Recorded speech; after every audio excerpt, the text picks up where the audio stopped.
Alhamdulillah wada wassalatu wassalamu ala man la nabiyya ba'd wa assalamu alaikum wa rahmatullahi wa barakatuhu. Masu kallon mu da sauraron mu barkanmu da kasancewa a wannan rana mai albarka tare da ni Muktar Abdulkarim. Alhamdulillah wassalatu wassalamu ala rasulillah.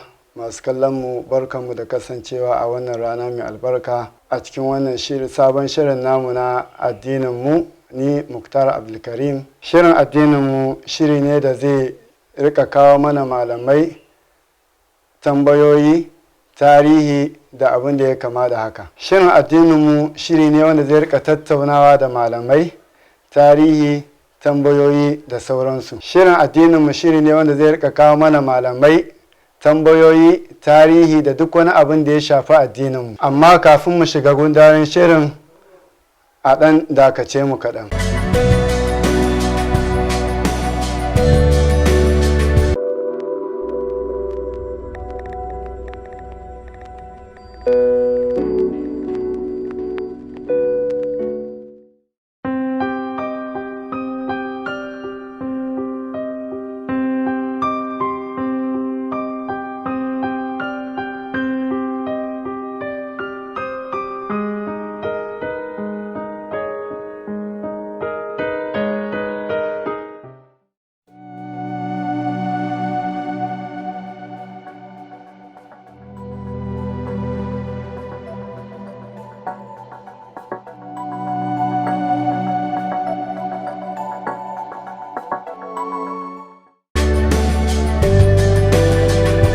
Madalla, barkanmu da dawowa.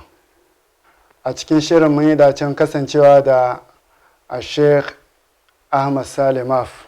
Malam barka. Assalamu alaikum. To masu kallon mu yanzu za mu tattauna ne da malam akan kasuwanci, ma'ana albuyu. Akramakallah, idan aka ce kasuwanci a addini a shari'ance me ake nufi da kasuwanci? Alhamdulillah, wassalatu wassalam ala ka'idar gurrin muhajjalin Muhammad bin Abdullahi wa alihi wa sahbihi ajma'in, ma ba'd. Assalamu alaikum wa rahmatullahi wa barakatuh. Bayan godiya ga subhanahu wa ta'ala, abinda dai ake nufi da kasuwanci kamar yadda musulunci ya shar'anta, Allah ne ya halatta shi kamar yadda nassin Qur'ani da hadisai na Annabi sallallahu alaihi wasallam sun kanuna wa ahallallahu al-bay' wa harrama riba. Kuma Annabi sallallahu alaihi wasallam harkan kasuwanci yana da fa'ida sosai. Annabi sallallahu alaihi wasallam ya ce inna tujjara yusharuna yawmal qiyamati fujjaran illa man sadaqa wa barra wattaqa illa man taqa wa barra wa saddaqa. Annabi sallallahu alaihi wasallam yana bayanin 'yan kasuwa gobe kiyama za a tayar da 'yan kasuwa 'yan iska fajirai kenan, sai dai waɗanda suka ji tsoron Allah, suka yi da'a, kuma suka nuna gaskiya a ciki. Wannan hadisi Muhammadu Nasiruddin Albani cikin as-sahiha na 1000 hadisi kenan da 458. Saboda ka kasuwanci balle a yanzu zamani ne yana da muhimmanci ga musulmi ya mai da hankalinsa na samun halal a cikin kasuwanci. Ba zan manta ba, kamar Sahih Buhari akwai babin da Imam Buhari ce babun mallam yubali min haisu kasabal almal, babi wanda bai damu ba inda yake samun kuɗi, kenan kasuwancinsa yake kasuwanci bai damu da halal da haram ba. sai ka wani hadisi daga Abu Huraira ne, amma isnadin haddathana Adamu haddathana ibnu Abi Zibi haddathana Sa'id al-Maqbari ana Abi Huraira an النبي صلى الله عليه وسلم قال ياتي على الناس زمان لا يبال المرء ما أخذ منه من الحلال أو من الحرام. to idan mun duba muhimmancin tambayanka kenan ya zo. Annabi sallallahu alaihi wasallam na ce wani zamani zai zo, kenan wannan alama ne na mu'jiza da kuma annabcin annabi Muhammad sallallahu alaihi wasallam. Zamanin na tafe mutum ba zai damu ba ina yake samun kudi, halal ko haram. To kaga kenan kamar yadda kai tambaya game da kasuwanci, dole a wannan zamani mutum ya dinga dubar shin me nake aikata, halal ne wannan ta hanya ko haram. Wannan muhimmancin kasuwanci kenan. Na'am. To alhamdulillah akramakallah, a cikin bayananka na fahimce ka. To malam, wasu abubuwa ya kamata ɗan kasuwa ya guje ma don gudun faɗawa halaka? Alhamdulillah, yanzu mun yi bayani game da abin da ya shafi haramcin da annabi sallallahu alaihi wasallam ce za a tada 'yan kasuwa 'yan iska fasikai, kuma mun ce hadisi karshen zamani ga yanda abubuwa za su kasance. Wajibi ne abubuwan da shari'a ya haramta musulmi ya kiyaye su, amma abin ya shafi ko kai tsakaninka da wanka musulmi.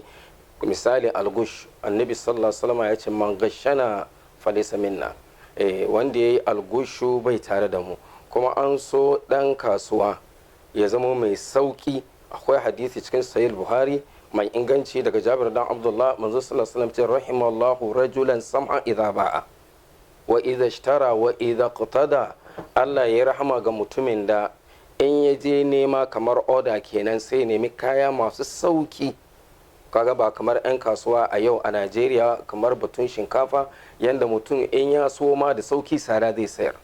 Wannan addu'a ne daga annabi Muhammad sallallahu alaihi wasallam. Mutumin da ya je nema a sauwake ya zo ya ainihin azari ba kaɗan, kuma in ya ba da bashi ya bi shi a hankali.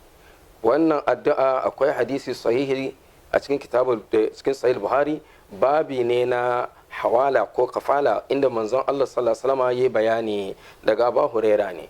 Hadithin na bayanin mutane biyu cikin bani Isra'ila. Mutum ne cikin bani Isra'ila yake neman bashi yake nema don ya zo wani gari bai san kowa ba, yana neman bashi. Da kuma mutumin da manzon Allah ya bayani ɗan kasuwa ne. Su bi hadisai bin da zamu ɗayan takaita su. Ɗayan in ya so kaya sai ya rabas amma ya saukaka, in ya ga talaka sai ya bar a rubuta sunansa ya faɗa ma yaran wannan mutum mabukaci ne, kwano biyu ya auna, kwano biyun nan ba zai iya ciyar da gidansa ba, ku kashe sunansa ku yafe mai, nema na san nayi wa Allah laifi, Allah zai yafe min watakila gobe kiyama. Annabi Muhammad sallallahu alaihi wasallam ya ce da ya hadu da Allah bai da wani aikin kwarai masu yawa, sai Allah ya ce bawana, sabida kana saukin kaya ga mutane, kana yafe wa talakawa, duk zunuban kana yafe ma. To kaga wannan yana bukatar a ce dan kasuwa muhimmi ya zama mai sauki. Kuma idan yana bin mutum bashi, kada ya sananta, in dai ba mai hali bane, in talaka ne ma ya dan yafe mai. To wannan shine abinda bangaren abinda ake bukata kenan. Bangare kuma babu laifi kai da kafiri ku yi kasuwa. Imam Buhari a cikin kitabul buyu ya ce babul bai'i ma al mushriqina wa ahlil harb. Kasuwanci ana yi da mushrikai. Nassin Qur'ani Allah ce la yanhakumullahu anil ladina lam yuqatilukum fid din wa lam yurjukum min diyarikum an tabarruhum wa tuqsitu ilayhim. Saboda ka wannan babi cinikayya, sai da sayarwa, ka saya ko ka so a gun mushrikai wa ahlul harbi. Har ma misali a yau zamanin nan in wata kasa na fada da musulunci sai mu ce mun kafa doka ka a sai kayanta, ya saba mu sunnan annabi Muhammad. Wannan hadisi daga Abdurrahman da dan Abubakar Siddiq, wani mutum ya shigo garin Madina da ainihin dabbobinsa yana sayarwa, ya koro su haka. To annabi Muhammad sallallahu alaihi wasallam mutum ne mai sake huska ko ga musulmi ko ba musulmi ba. Sai manzon Allah sai annabi ya ce bai'un amshira, ciniki ne ko sayarwa? Sai ya ce la, mana bai'un amhiba, ko bai'un ciniki ne ko kyauta? Mutum ya ce a ba kyauta zan baka ba, in kana son ka saya. Sai annabi ya sai rago daya. Ashe nuna mana halaccin saya ke wannan kenan. Na to jama'a masu kallon mu, ga malam ya dauko bayani, amma dan dakace mu, muna dawowa. Madalla, barkanmu da dawowa. To akramakallah, to ga tambaya ta uku, malam menene sharaɗin kulla kasuwanci tsakanin mutane biyu? Alhamdulillah, wancan hadisi ina jin ya walwale muna mas'alar. Kaga manzo sallallahu alaihi wasallam ya ce illa man ittaqa wa barra wa sadaqa. Dan kasuwan da bai tashi fajiri gobe kiyama, wanda ya ji tsoron Allah. Tsoron Allah kuma Allah ya ce abu kaza haramun ne kada sayar, ya zamo kuma ya yi gaskiya kuma ya yi da'a. To akwai hadisi Hakim ibn Hizam daga Annabi sallallahu alaihi wasallam, manzon Allah ta albayyi an bil khiyar ma lam yatafarraqa. A cikin nas yace wa in sadaqa wa bayyana burika lahuma fi buyutihima. Idan sun yi gaskiya, kaga waccan hadisin ya zo, gaskiya ya zo. Idan da illa, babu laifi tsohon abu mara kyau ka sayar, amma da sharaɗi tsohuwa ce, ba sai an mai kwaskwarima, ko da an mai kwaskwarima da gyara ka ce wannan ba sabo dal ba ne. Ko kuma in yana da wani illa, a'a misali in waya ne ka ce to wannan ringin tununsa baya yi, sai kai za ka gyara. A'a motar nan yana da illa kaza, manzon Allah sallallahu alaihi wasallam ce in sun yi haka Allah zai tallafi abin da albarka. Amma wa in katama wa qadhaba muhiqat barakatu bai ihima, in sun yi karya, in sun boyewa kamar yadda aka sani, ga gaskiyar lamari baka faɗa ma mutane ba sai ka boye, sannan ka aza karya a kai, to komin yawan riban Allah zai ɗebe albarka. To wannan shine abin da ke cike kamata ɗan kasuwa. To alhamdulillah malam, ina fahimce ka kamar yanzu yanda wasu kasuwancin. To malam, ina fahimce ka kamar yadda wasu 'yan kasuwanmu suke, kamar masu harkar shinkafa, hatsi da sauransu. To akan samu wani shinkafan ya yi ƙura bai da abin nan, sai a samu mai kyau sai a haɗa a tada wasu buhuna. To shi kuma mai wani jan hankali malam, wani kira malam zai yi akan masu irin wannan? Kaga bayanai biyu hawa yau, in sadaka wa bayyana, kaga annabi ne fada gaskiya a bayyanar, ba laifi ka ce na hada mara kyau da mai kyau, kaga mai so sai ya saya ko a'a wannan na gida ne na dan cakuda da wani, wannan in ka bayyanar Allah zai sa albarka, kaga wannan sai yanda kasuwa ta kama. Amma ka mayar da shinkafa misali kamar yadda 'yan kasuwa, kaga maudu'in mu ta farko mun yi wannan bayani da mun ka ce manzo Allah sallallahu alaihi wasallam ce yati ala nasu zamanun la yubalil mar'u ma akhadha min al halal aw min al haram. Mutum ba zai damu ba, to haka 'yan kasuwa a yanzu ba sa damuwa, sun yi kawo shinkafa na gida sai a samu buhu na waje a juye, kaga gobe kiyama za su yi wa Allah bayani. Saboda ka a irin yadda ka faɗan nan, in dai kai bayani ma dalla, ma mutum bai yi bayani ba ya sayar da shi akan mai kyau kuma alhalin ya cuɗanya, to hadithin annabi ya hau kansa, man gashana falaysa minna. Ma'ana malamai ma sun ce kada a wa hadisin fassara a ce wanda ya algushu ba ruwan, a'a ka bar shi yanda yake, ya fi sanani. Ba ruwan manzon Allah da shi, ta yaya gobe kiyama zai gane. Na'am, to malam kamar irin wannan ya shafi irin masu sai da abinci ma na ci da sauransu, irin su nono da abin da ya kama da haka. Kamar yadda malumman mu suke bayani, man gashanan nan na yi karatun sakandare, na je na amshi certificate university. Kaga ya kwanakin nan ce akwai profesoshi a Najeriya 100 a jami'o'i suna karantarwa, dukkansu kuma an ga kamar ba su da cikakkun kurewa. To kaga kenan ya zama mai man gashana falaysa minna, sun yi algoshu, domin baka gama abu ba ka je ka amshi takarda. To tun daga mataki aji karamin daya, aji daya, mutum bai gama ba a kai shi aji 6, in ba wai kokarinsa bane, ma'ana dai takarda ya je ya shiga ciki. Ina ga nono, ina ga har ma ilimi ga malanta, abinda baka sani ba kar ka yi algushin shi, iyaka sai kan abinda ka sani. Wallahu a'lam. To jama'a dakace mu, za mu je wajen sauraron karatun alkur'ani daga bakin yara.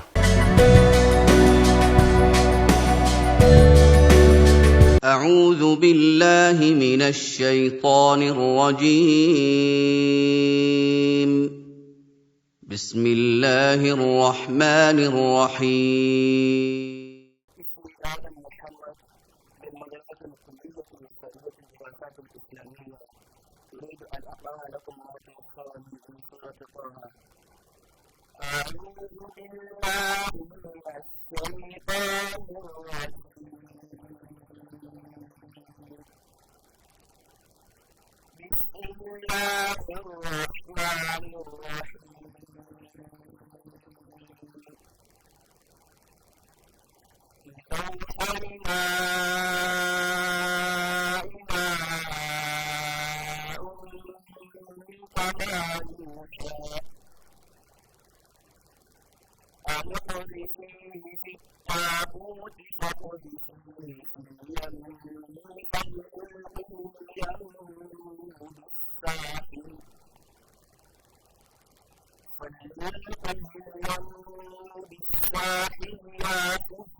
أعوذ بالله من الشيطان الرجيم. بسم الله الرحمن الرحيم. نعم صدق الله العظيم. ما دل الله يا البركة.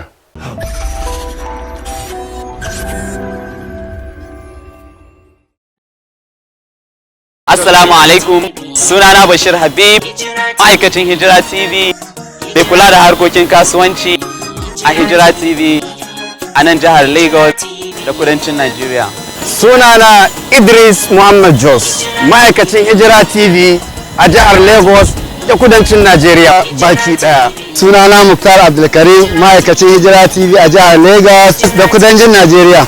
Sunana Abdullah Saleh, ma'aikacin Hijira TV a jihar Lagos da kudancin Najeriya gabaki daya. Sunana Muhammad Yusuf Sunna, ma'aikacin Hijira TV da ke jihar Lagos da ma kudancin Najeriya baki daya. Mu a Hijira TV muna da ƙwararrun ma'aikata, ƙwarewa da kuma nagarta. Don haka ina kamfanoni, ina 'yan siyasa, kai har ma da 'yan kasuwa. Idan kana so a san ka, a san sana'arka. Mazagar zai Hijira TV domin ita ce kafa ɗaya tilo da saƙonka zai kai inda ya dace cikin gaggawa da kuma rahusa. Me kuke jira? Kar ku bari a baku labari. Tallata hajarka da mu a Hijira TV. Domin neman ƙarin bayani sai ku tuntuɓi wakilanmu a wannan lambobi da ke kan akwatin talabijin naku kamar haka.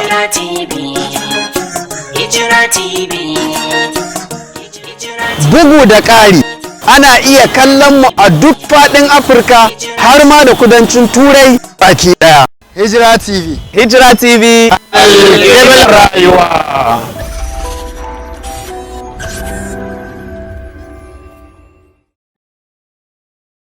To jama'a kar a manta, kar a shagala, muna tare da babban malaminmu a Sheikh Ahmad Salimaf a cikin wannan shiri namu na addininmu. To jama'a kar ku manta, muna tattaunawa ne akan harkokin kasuwanci tare da a Sheikh Ahmad Salimaf. To akramakallahu, kamar misali ya halatta mutum ya yi kasuwanci da sassan jikinsa, kamar mutum ya irin masu da wani bangare na jikinsu irin koda da abin da ya kama da. Alhamdulillah. Eto kan tambayar ka, annabi sallallahu alaihi wasallama zuwansa garin Madina ya tara suna da wani al'ada, kamar kana da rago ko sa ko rakumi, sai ka yanki ko ka ciri kamar tozon shi sai ka yi abinci.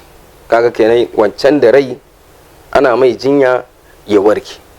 Abinda an ka wani a yi amfani da shi, abinda manzon Allah ya faɗa ce ma quti'a min al-bahima wa huwa hayya fa huwa mayyit. Duk abinda an ka ciri a jikin rayayye dabba kenan, in dai yana da rai aka ciri wannan abu, to wannan nau'in sunan shi mushi.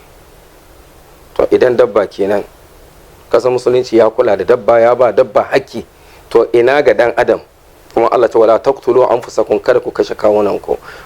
Ko da mutum ma yayi wasiya in na mutu, akwai hadisi daga matar Annabi sallallahu alaihi wasallama ta ce cire gaba ko wani abu jikin mamaci in ya mutu an bisa shi kamar yana raye ne ka karya kashin.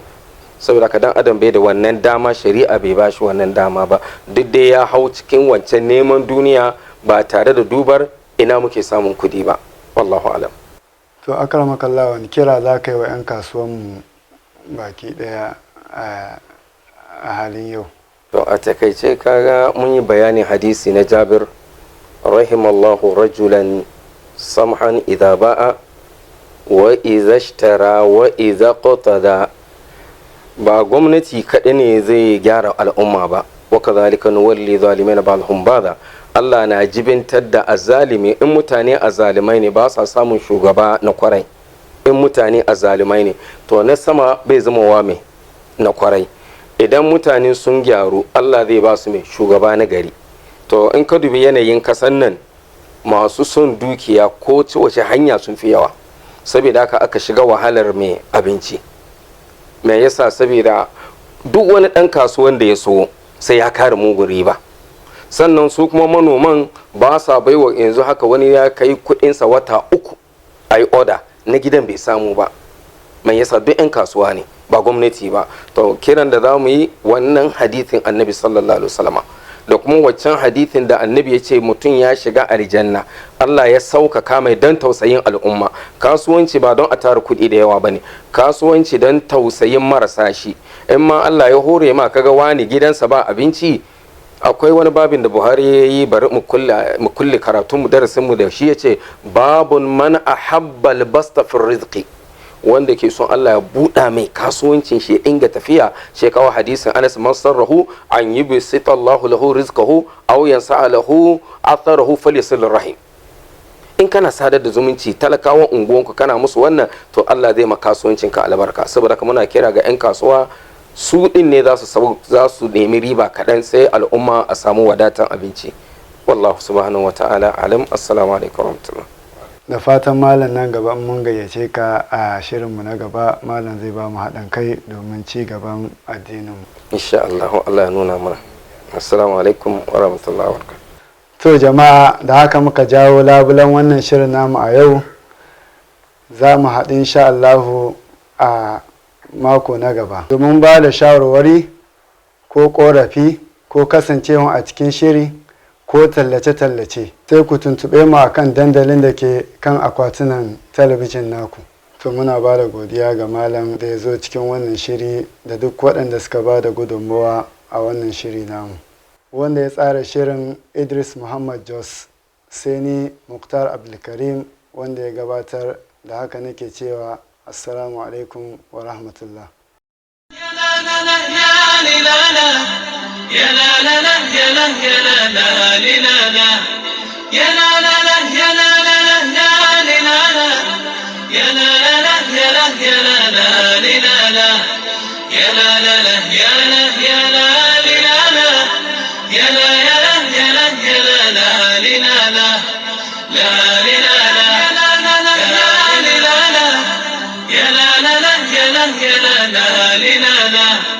يا لا لا